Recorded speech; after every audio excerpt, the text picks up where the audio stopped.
जय हिंद सभी को। चलिए हम लोग अपने क्लास को कंटिन्यू करते हैं।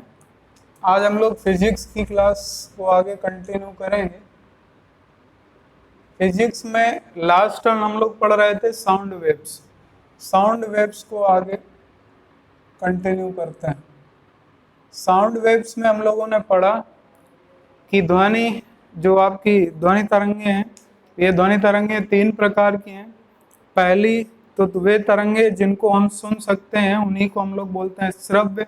दूसरी, श्रव्य तरंगों की आवृत्ति 20 से 20,000, 20 से कम होगी तो अपश्रव्य और 20,000 से ज्यादा होगी तो पराश्रव्य। इसके बाद ध्वनि के लक्षण के बारे में हम लोगों ने पढ़ा कि ध्वनि के तीन लक्षण है, तीव्रता, तारत्व और गुणता। उसके बारे में हमने आपको बहुत अच्छी तरीके से डिफाइन कर दिया कि ध्वनि के लक्षण कौन कौन से होते हैं। अब साउंड वेव्स से ही जुड़े हुए अगले क्वेश्चनों को भी देख लेते हैं। तो आज हम लोगों का साउंड से ही जुड़ा हुआ अगला एक जो कि काफी बार पेपरों में पूछा जाता है, डॉपलर प्रभाव, या जिसे हम लोग इंग्लिश में बोलते हैं डॉपलर इफेक्ट। तो आज डॉपलर प्रभाव या डॉपलर इफेक्ट के बारे में पढ़ा जाएगा कि यह डॉपलर प्रभाव होता क्या है। एक क्वेश्चन इससे बनता है, वो भी क्वेश्चन हम बताएंगे आपको कि क्या पूछा जाता है। डॉपलर प्रभाव है क्या? देखिए, कभी भी श्रोता और ध्वनि स्रोत दोनों के बीच में से किसी एक में गति हो या दोनों में गति हो, तो श्रोता तथा ध्वनि स्रोत, यानी ध्वनि स्रोत का मतलब हो गया जहां से ध्वनि आ रही है, और श्रोता जो उस ध्वनि को सुन रहा है, दोनों के बीच में किसी एक में भी यदि गति हो या दोनों में गति हो, इन दोनों में गति के कारण ध्वनि को सुनने का जो अंतर आता है उसी प्रभाव को डॉपलर इफेक्ट कहा जाता है। तो अगर आप डेफिनेशन लिखना चाहते हो तो लिख लीजिएगा। जब किसी ध्वनि स्रोत तथा श्रोता के बीच, जब किसी ध्वनि स्रोत तथा श्रोता के बीच आपेक्षिक गति होती है, आपेक्षिक गति होती है, तो श्रोता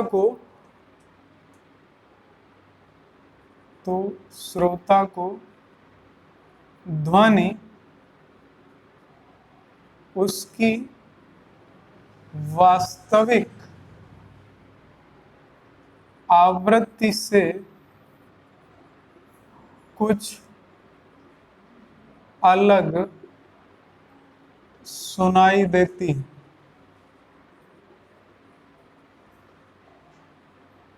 इस ध्वनि के इस प्रभाव को डॉपलर प्रभाव कहा जाता है। नोट कर लीजिएगा, ध्वनि के इस प्रभाव को डॉपलर प्रभाव कहा जाता है।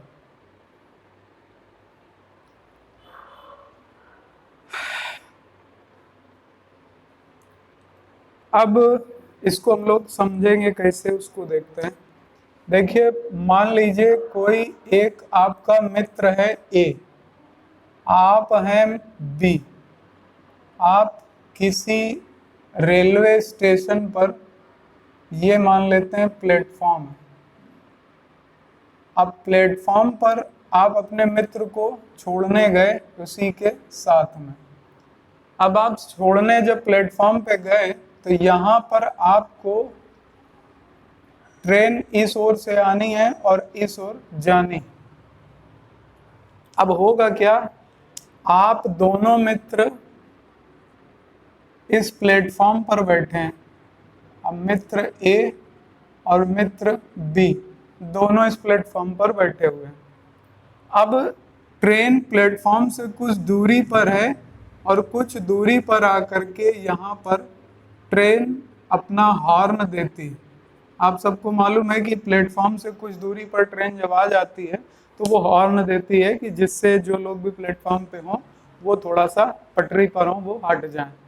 तो यहाँ पर जब ट्रेन हॉर्न देगी, अभी ट्रेन प्लेटफॉर्म की तरफ आ रही है, तो जब ट्रेन प्लेटफॉर्म की तरफ आ रही होगी और कुछ दूरी पर है, तो वहां से जो प्लेटफॉर्म पर बैठे हुए आप और आपका मित्र है, उनको ध्वनि की जो तीव्रता होगी, वो जो आवृत्ति होगी ध्वनि की, वो बढ़ती हुई सुनाई देगी। यानी जो ध्वनि है उसकी आवाज आपको तेज सुनाई देगी जब वो प्लेटफॉर्म की ओर आ रही होगी। अब मान लीजिए कि आपका मित्र ट्रेन प्लेटफॉर्म पर आ जाती है और आपका मित्र प्लेटफॉर्म पर बैठ गया, यानी ट्रेन पे बैठ गया।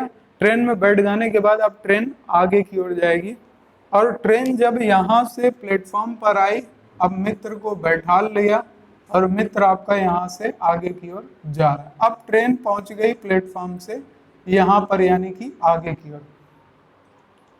अब जब ट्रेन प्लेटफॉर्म से आगे की ओर जा करके हॉर्न देगी, तो अब जब ट्रेन अपना हॉर्न देगा तो ट्रेन का जो हॉर्न होगा उसकी जो ध्वनि होगी अब आपको कम होती हुई सुनाई देगी। इधर आते समय आपको ट्रेन की ध्वनि तेज सुनाई दे रही थी और जब आगे की ओर जाएगी तो ट्रेन की ध्वनि कम होती हुई सुनाई देगी। तो यहाँ पर आते समय तेज और जाते समय जो धीमी हुई, इन दोनों में अब ट्रेन भी वही थी, हॉर्न भी वही था, लेकिन यहाँ पर जो ध्वनि स्रोत था उसमें गति थी और उसकी गति के कारण ये जो ध्वनि में परिवर्तन सुनाई दे रहा है, यही डिफरेंस जो बढ़ता हुआ और कम होता हुआ, यही डिफरेंस आपका क्या कहलाएगा? तो यही डिफरेंस कहलाता है डॉपलर इफेक्ट। तो इसको नोट कर लीजिएगा। तो हमने आपको पूरा समझा दिया कि किस तरीके से डॉपलर प्रभाव आपसे, यानी कि डॉपलर प्रभाव क्या होता है। तो अब हम लोग डॉपलर प्रभाव तो समझ चुके कि डॉपलर प्रभाव क्या है। अब इसकी बात आती है कि डॉपलर प्रभाव है तो, लेकिन इसका प्रयोग कहाँ पर करते हैं, जहां से क्वेश्चन पूछे जाते हैं।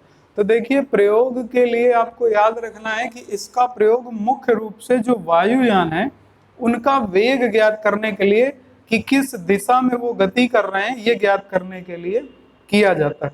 तो पहला पॉइंट लिख लीजिएगा, इस प्रभाव का प्रयोग, इस डॉपलर प्रभाव का प्रयोग वायुयान के वेग की दिशा ज्ञात करने में होता है। तो ये आपसे पूछा जा सकता है कि वायुयान की दिशा का वेग ज्ञात करने में ध्वनि के किस प्रभाव का या ध्वनि के किस लक्षण का प्रयोग करते हैं? डॉपलर इफेक्ट का प्रयोग किया जाता है इसमें। अगला क्वेश्चन इससे क्या पूछा जाता है, ये अगला मोस्ट इंपॉर्टेंट क्वेश्चन है, पिछली कई परीक्षाओं में इसे पूछा जा चुका है। तो अगला क्वेश्चन यहाँ से ये पूछा जाता है कि यदि कोई पिंड पृथ्वी की ओर आ रहा है, यदि कोई पिंड पृथ्वी की ओर आ रहा है, तो प्रयोगशाला में आवृत्ति रेखाएं, यदि कोई पिंड पृथ्वी की ओर आ रहा है तो प्रयोगशाला में आवृत्ति रेखाएं किस रंग की ओर, किस रंग की ओर विस्थापित होंगी? पहला क्वेश्चन कि यदि कोई पिंड पृथ्वी की ओर आ रहा है, मान लीजिए थोड़ी देर के लिए एक एग्जांपल से देख लेते हैं।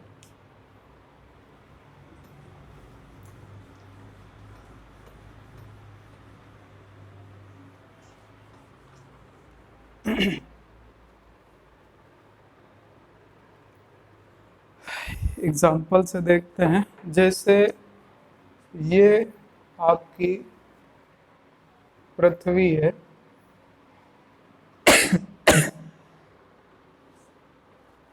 ये आपकी पृथ्वी है और यहाँ से कोई पिंड है जो पृथ्वी की ओर आ रहा है। अब यहाँ प्रयोगशाला होगी और प्रयोगशाला में कुछ लैब में कुछ उपकरण होते हैं जिनमें अलग अलग रंग दिए होते हैं कि अगर कोई पिंड पृथ्वी की ओर आ रहा होगा तो प्रयोगशाला में, वो जो प्रयोगशाला है उसमें जो आवृत्ति रेखाएं हैं वो किस रंग की ओर विस्थापित होंगी। यह क्वेश्चन कई बार पूछा गया। तो जब भी कोई पिंड पृथ्वी की ओर आएगा तो आते समय जो आवृत्ति रेखाएं होंगी वो बैंगनी रंग की ओर विस्थापित होती हैं। ये पॉइंट याद रखिएगा। जब भी कोई पिंड पृथ्वी की ओर आ रहा होगा तो प्रयोगशाला में जो आवृत्ति रेखाएं हैं वो बैंगनी रंग की ओर विस्थापित होती हैं। और यदि कोई पिंड पृथ्वी से दूर जा रहा होगा, मान लीजिए यहीं से थोड़ा दूरी से जा रहा है पिंड, अब कोई पिंड यदि पृथ्वी से दूर जा रहा हो तो फिर किस रंग की ओर विस्थापित होंगी? तो याद रखिएगा लाल रंग की ओर विस्थापित होती हैं। दूर जाएगा तो लाल रंग की ओर, और अगर पास आएगा तो किस रंग की ओर? बैंगनी रंग की ओर। दोनों क्वेश्चन नोट कर लेना, बहुत बार पूछे गए। और ये किस प्रभाव से? तो ये डॉपलर प्रभाव से ज्ञात किया जाता है। यहाँ पर डॉपलर प्रभाव का प्रयोग किया जाता है। यदि कोई पिंड पृथ्वी की ओर आ रहा है तो प्रयोगशाला में आवृत्ति रेखाएं बैंगनी रंग की ओर विस्थापित होती हैं। यदि कोई पिंड पृथ्वी से दूर जा रहा है तो आवृत्ति रेखाएं प्रयोगशाला में किस रंग की ओर विस्थापित होती हैं? लाल रंग की ओर विस्थापित होती हैं। यहाँ पर एक गलती होगी आपसे कि आते समय आप लोग लाल रंग कर दोगे। ध्यान रखना, आते समय लाल नहीं होता, आते समय बैंगनी होगा और जाते समय यानी दूर जा रहा होगा तब लाल रंग होगा। तो नोट कर लीजिएगा।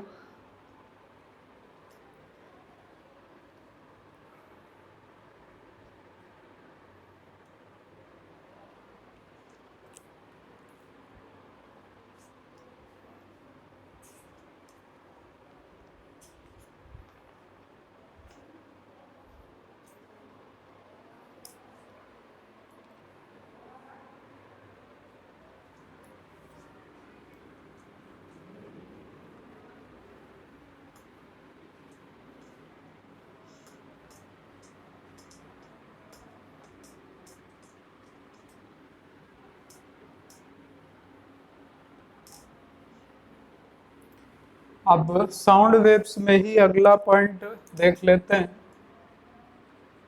ध्वनि का परावर्तन। ध्वनि का परावर्तन क्या है? देखिए, ध्वनि का परावर्तन जब कभी भी ध्वनि तरंगें एक माध्यम से चल करके दूसरे माध्यम से टकरा कर वापस आ जाएं तो इसी को ध्वनि का परावर्तन कहा जाता है। जैसे हम लोग किसी बड़े हॉल पे खड़े होकर के अगर चिल्लाने लगें तो चिल्लाते समय होता क्या है कि कुछ समय बाद हमारी ही आवाज़ हमको सुनाई देती है। तो यही क्या है? ध्वनि का परावर्तन। लेकिन अब यहाँ से क्वेश्चन क्या पूछा जाता है? यहाँ से जैसे पहला क्वेश्चन पूछा जाएगा कि परावर्तित ध्वनि सुनने के लिए, क्वेश्चन पूछा जाता है परावर्तित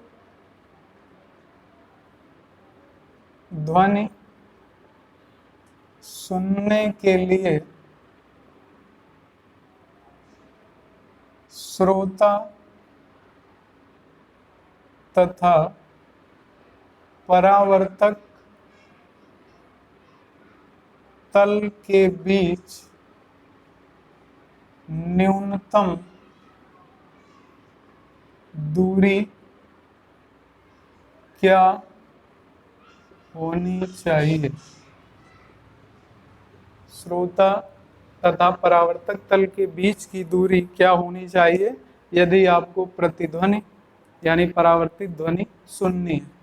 तो परावर्तित ध्वनि सुनने के लिए श्रोता तथा परावर्तक तल के बीच की दूरी कितनी होनी चाहिए?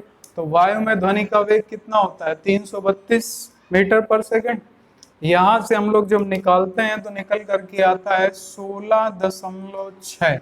ये एग्जैक्ट होता है कि 16.6 मीटर की यदि दूरी है तो हमें प्रतिध्वनि सुनाई देगी, यानी इतनी न्यूनतम होना चाहिए। लेकिन ये ऑप्शन नहीं होता, कई बार ऑप्शन वहां पर 17 मीटर दिया गया होता है। तो किसी भी ध्वनि को दोबारा यानी परावर्तित ध्वनि सुनने के लिए श्रोता और परावर्तक तल के बीच की न्यूनतम दूरी क्या होनी चाहिए? तो 16.6 मीटर या लगभग में 17 मीटर होनी चाहिए। ये क्वेश्चन कई बार पूछा गया। दूसरा क्वेश्चन यहाँ से पूछा जाता है कि किसी भी ध्वनि का प्रभाव हमारे कानों में कितने समय तक रहता है? किसी भी ध्वनि का प्रभाव हमारे कानों में कितने समय तक रहता है, या हमारा कान जब किसी ध्वनि को सुनता है तो उसका प्रभाव यानी उस ध्वनि का प्रभाव हमारे कान में कितने समय तक रहता है? याद रखिएगा 0.1 सेकेंड, 0.1 सेकेंड तक हमारे कानों पे इसका प्रभाव रहेगा। तो नोट कर लीजिएगा जल्दी से।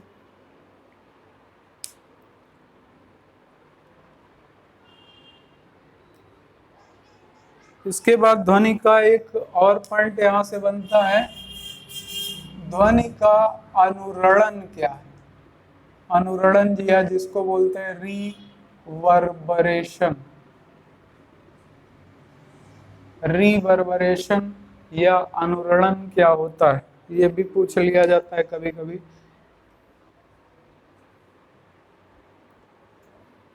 अब देखिए अनुरणन या रिवर्बरेशन क्या होता है। अनुरणन या रिवर्बरेशन होता है जैसे मान लीजिए कि थोड़ी देर के लिए ध्वनि स्रोत, मान लीजिए आपके, छोटा सा एग्जांपल लेते हैं, मान लीजिए कोई आप कमरे में अपने कोई साउंड चला रहे हैं यानी होम थिएटर बजा रहे हैं। होम थिएटर की आवाज आपने काफी तेज कर रखी है। अब होम थिएटर की आवाज आपने काफी तेज कर रखी है, कमरे चारों तरफ से दरवाजे आपने बंद कर रखे हैं। अचानक आपको पता चलता है कि घर पर कोई आया है और आपने तुरंत उसका होम थिएटर को बंद कर दिया। अब होम थिएटर आपने तुरंत बंद तो कर दिया, लेकिन जैसे ही आपने बंद किया, क्या वो आवाज तुरंत बंद हो जाएगी? नहीं बंद होगी।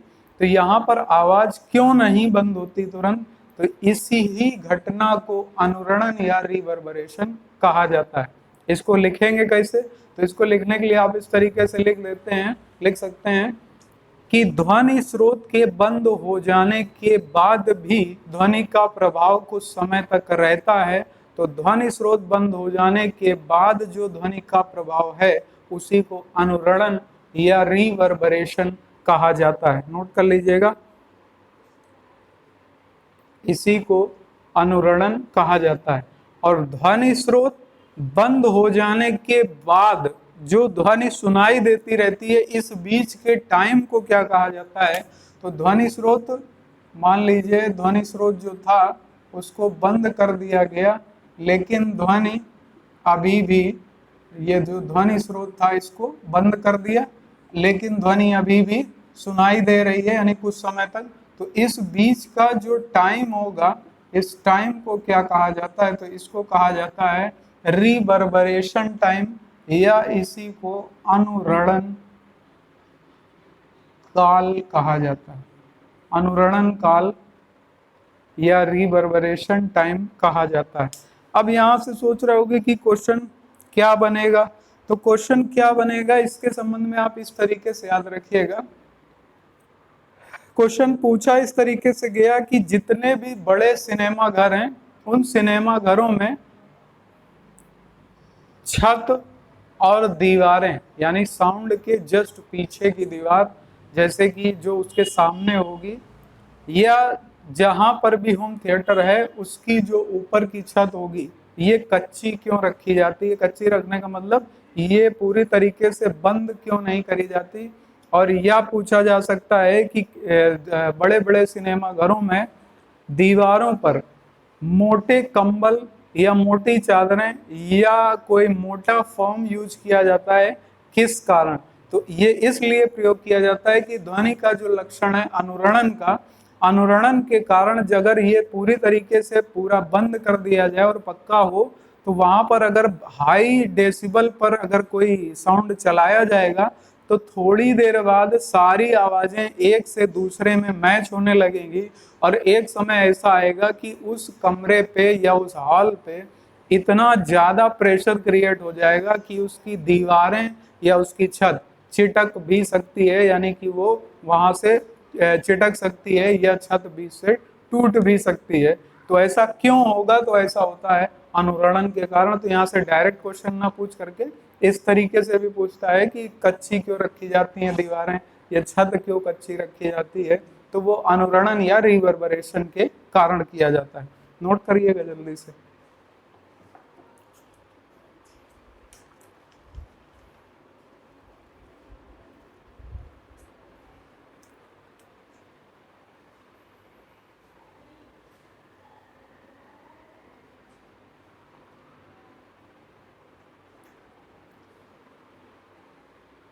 अगर क्लास अच्छी लग रही हो तो भाई लाइक मार दीजिएगा एक, फिर आगे बढ़ते हैं।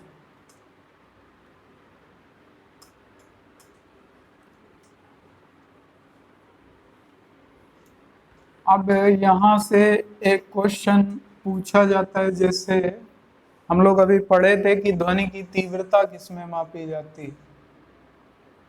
ध्वनि की तीव्रता किसमें मापी जाती है? तो हम लोग पढ़े थे कि ध्वनि की तीव्रता को डेसिबल में मापा जाता है। लेकिन इससे कुछ क्वेश्चन भी बनते हैं, जैसे क्वेश्चन आपसे पूछा जाएगा साधारण बातचीत ये कितने डेसिबल की होती है? तो याद रखिएगा 40 से 60 डेसिबल के बीच में साधारण बातचीत होती है। और अगर आपसे पूछ लिया जाए पत्तियों की सरसराहट, तो वो 0 से 20 के बीच में होती है, या एक ऑप्शन उसका 20 से 40 भी डाला जा सकता है। नियर अबाउट 20 के होती है जो पत्तियों की सरसराहट या फुसफुसाहट में बातचीत, वो आपकी 0 से 20 या 20 से 40 दो में से कोई एक ऑप्शन होगा आपके सामने। तो याद रखिएगा 0 से 20 आपको आंसर उसका टिक करना है। साधारण बातचीत यानी जिस तरीके से हम लोग कर रहे हैं अभी, तो ये 40 से 60 डेसिबल। इसके बाद अगला जैसे आपसे पूछा जा सकता है, लिख लीजिएगा फुसफुसाहट। फुसफुसाहट ये 15 से 20 डेसिबल के बीच हो सकती है, साधारण फुसफुसाहट। इसके बाद जैसे गुस्से में बातचीत, गुस्से में बातचीत तो ये कितना होगा? तो याद रखिएगा गुस्से में बातचीत 70 से 80 डेसिबल। इसके बाद अगला आपसे पूछा जा सकता है ट्रक या मोटरसाइकिल, ट्रक या मोटरसाइकिल इसमें कितना होगा? तो याद रखिएगा 90 से 95 डेसिबल।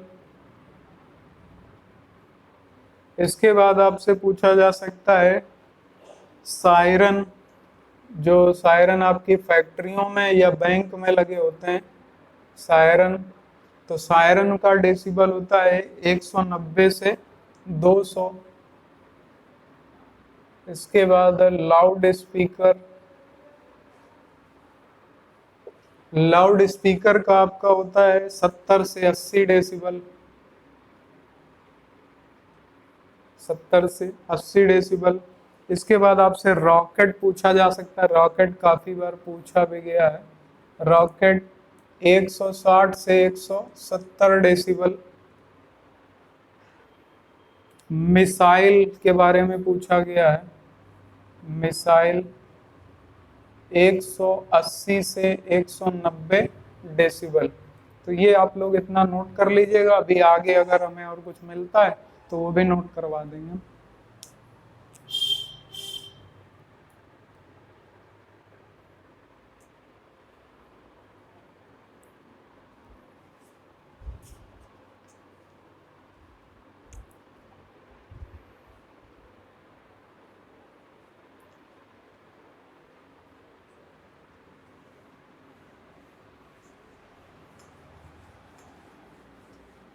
और इससे एक क्वेश्चन बनता है कि जैसे मान लीजिए तापमान हम मान लें 0 डिग्री सेंटीग्रेड ताप पर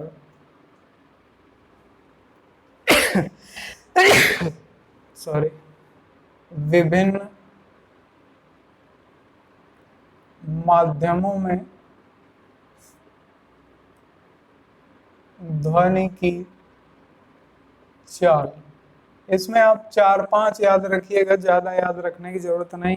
जैसे सबसे ज्यादा इंपॉर्टेंट होता है शुष्क वायु। शुष्क वायु में ध्वनि की चाल आपसे बहुत बार पूछा गया, 332 मीटर प्रति सेकंड। 332 मीटर प्रति सेकंड शुष्क वायु। जल में यानी पानी में कितना होता है, तो जल में याद रखिएगा 1450 मीटर प्रति सेकंड। इसके बाद आपसे पूछा जा सकता है कि पारे में कितना होता है, तो पारे में भी आपको याद रखना है जितना पानी में होता है उतना ही पारे में भी होता है, यानी 1450 मीटर प्रति सेकंड। इसके बाद कांच में याद रखिएगा, कांच में होता है 5640 मीटर पर सेकंड। इसके बाद आपसे जैसे पूछा जा सकता है कांच के अलावा एल्यूमिनियम में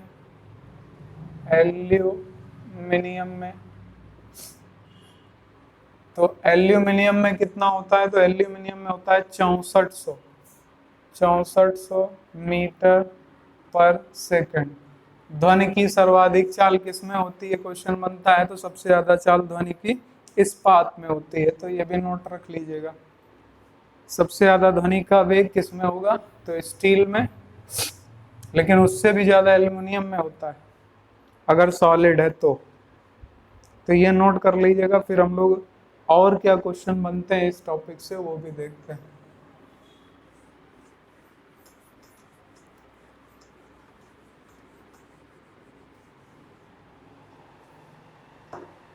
इसके बाद है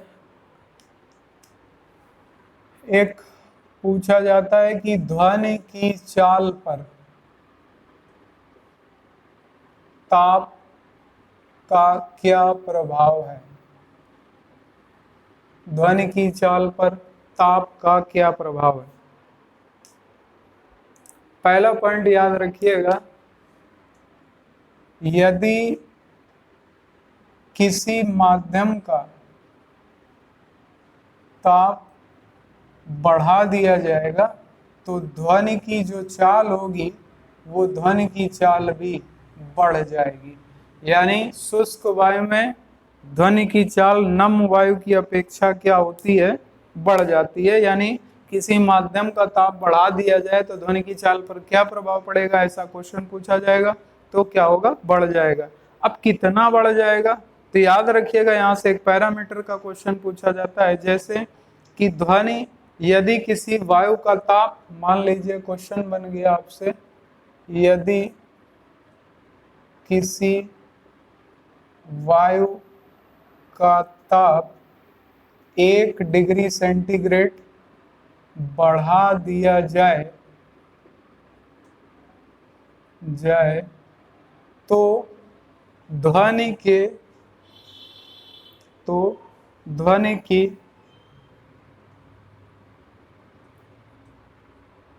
चाल कितना, अब क्या होगी, बढ़ जाएगी, तो कितना बढ़ जाएगी ये बताना है आपको कि यदि किसी वायु का ताप 1 डिग्री सेंटीग्रेड बढ़ा दिया जाए तो ध्वनि की चाल बढ़ जाएगी, और कितना बढ़ जाएगी, तो याद रखिएगा 0.61 मीटर प्रति सेकंड बढ़ जाती है। यदि ध्वनि का ताप 1 डिग्री सेंटीग्रेड बढ़ाया जाएगा तो जो ध्वनि की चाल होगी वो 0.61 मीटर पर सेकंड बढ़ जाएगी। इसको नोट कर लीजिएगा।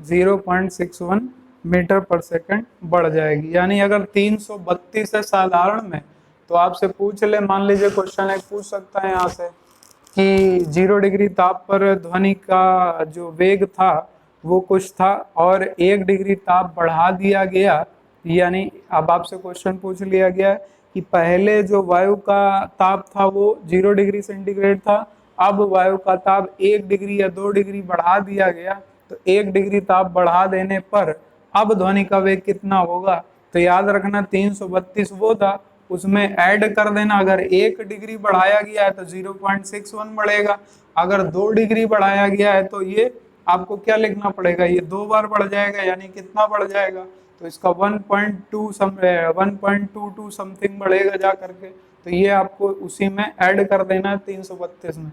इसमें आप सोचोगे कि कौन सा डाटा इसमें जुड़ेगा, तो 332 में ही बढ़ेगा। तो यहाँ पर सबसे पहला क्वेश्चन ध्वनि की चाल ताप बढ़ाने पर बढ़ जाती है, यहाँ से ये क्वेश्चन बनता है। इसके बाद दूसरा कि ध्वनि की चाल पर दाब का क्या प्रभाव पड़ेगा। ध्वनि की चाल पर दाब का प्रभाव, तो ध्यान रखिएगा ध्वनि की चाल पर दाब का कोई भी प्रभाव नहीं पड़ता यदि ताप स्थिर हो तो यहाँ पर पहला पॉइंट ऐड करिएगा, ध्वनि की चाल पर दाब का कोई प्रभाव नहीं पड़ता यदि ताप स्थिर है, क्योंकि प्रभाव, अगर ताप स्थिर है तो फिर कोई प्रभाव दाब का पड़ने वाला नहीं है, लेकिन अगर ताप बढ़ घट रहा है तो फिर वो प्रभाव ताप का हो जाएगा, लेकिन दाब का कोई प्रभाव नहीं पड़ेगा। तो यहाँ से याद रखिएगा कि ध्वनि की चाल पर दाब का कोई प्रभाव नहीं पड़ता, यानी अगर हम किसी ध्वनि पर वायु यानी किसी भी माध्यम में दाब को 4 गुना कर दें तो भी जो वायु का वेग है वो उस माध्यम में कितना रहेगा, शुष्क वायु में 332 ही रहेगा, प्रेशर का कोई इफेक्ट नहीं आने वाला। तो दूसरा पॉइंट नोट कर लीजिएगा कि ध्वनि की चाल पर दाब का कोई प्रभाव नहीं पड़ता। तीसरा, आर्द्रता का प्रभाव।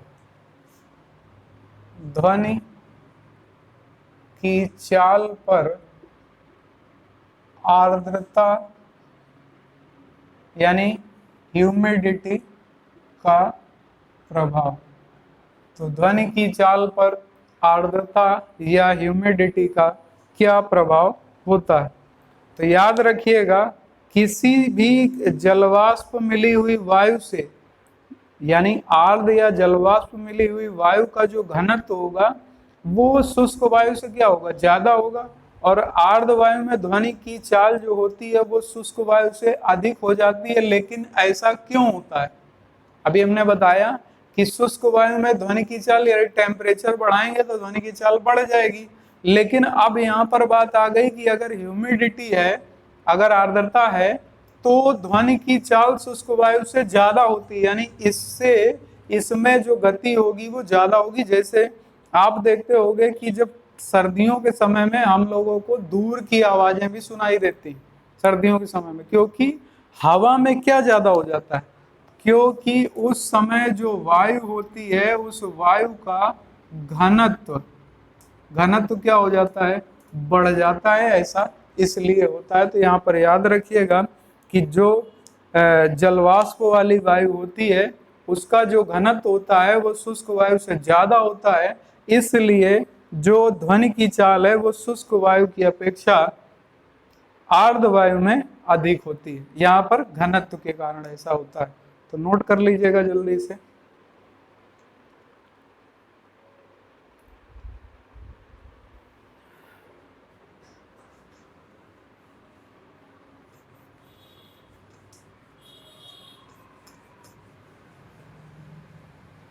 अब नेक्स्ट बात आती है कि ध्वनि की चाल गैसों में इसके संबंध में न्यूटन ने बताया था तो गैसों में ध्वनि की चाल के संबंध में न्यूटन के क्या मानक थे या न्यूटन का सूत्र क्या था, ये आपसे पूछा जाएगा गैसों के संबंध में कि न्यूटन ने क्या कहा था ध्वनि की चाल के बारे में। तो याद रखिएगा, जब ध्वनि तरंगें किसी गैसीय माध्यम में प्रवेश करती हैं तो उनका जो ताप होता है ऐसा माना जाता है कि वो नियत रहता है। भिन्न भिन्न गैसों में ध्वनि की चाल जो होती है वो अलग अलग होती है, और ध्वनि जितनी हल्की होगी, यहाँ पर एक पॉइंट ऐड कर लीजिएगा, भिन्न भिन्न गैसों में ध्वनि की चाल अलग अलग होती है। फिर यहां पर न्यूटन ने कहा कि जो गैस जितनी हल्की होगी उसमें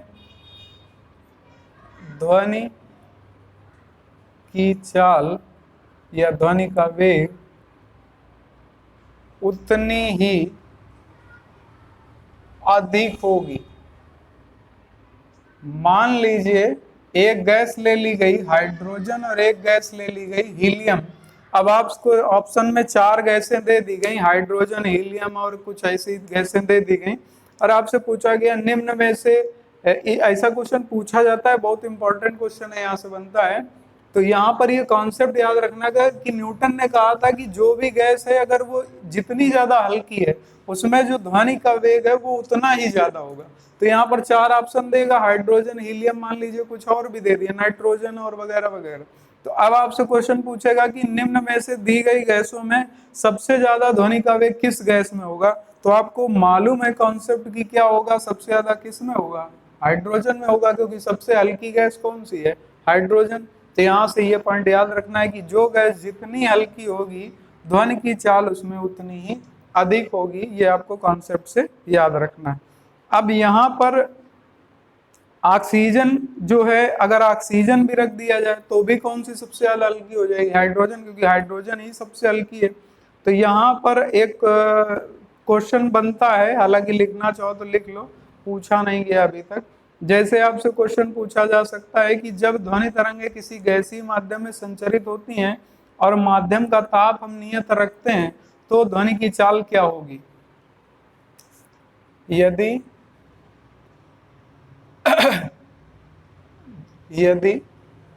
लिख लीजिएगा, हम बोल दे रहे हैं, यदि जब ध्वनि तरंगें गैसीय माध्यम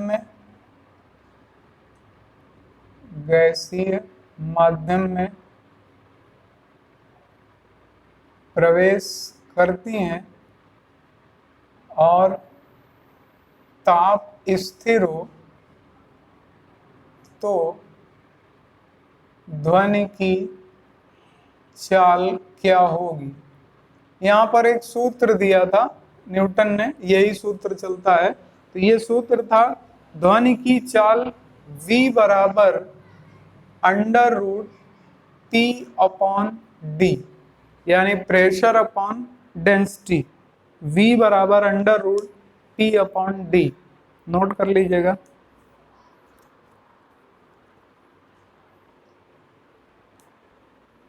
अब यहां से एक दूसरा पॉइंट भी पूछा जाता है कि यदि गैसों के 2 अलग अलग अणुभार दे दिए जाएं तब आपसे ध्वनि की चाल पूछ ली जाए। मान लीजिए, तो यदि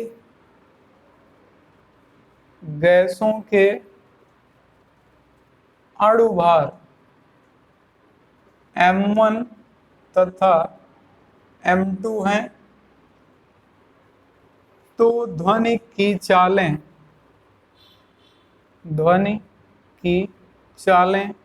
क्या हो जाएंगी।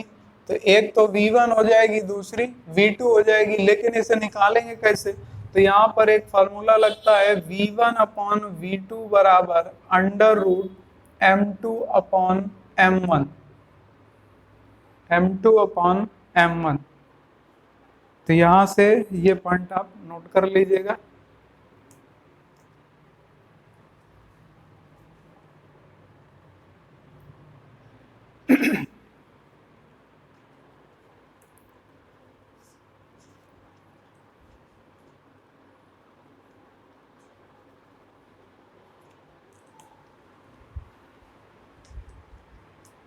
तो यहाँ तक उम्मीद है आप लोगों को साउंड वेव्स के बारे में हमने लगभग सारी चीजें बता दी। जहाँ जहाँ से भी क्वेश्चन बनते हैं इनको बहुत अच्छी तरीके से पढ़ लीजिएगा। अगर आप अपने स्तर से भी पढ़ना चाहते हो और भी पढ़ना चाहते हो तो पढ़ लेना। तो मिलते हैं हम लोग नेक्स्ट वीडियो में नए टॉपिक के साथ। तब तक के लिए सभी को जय हिंद, वंदे मातरम।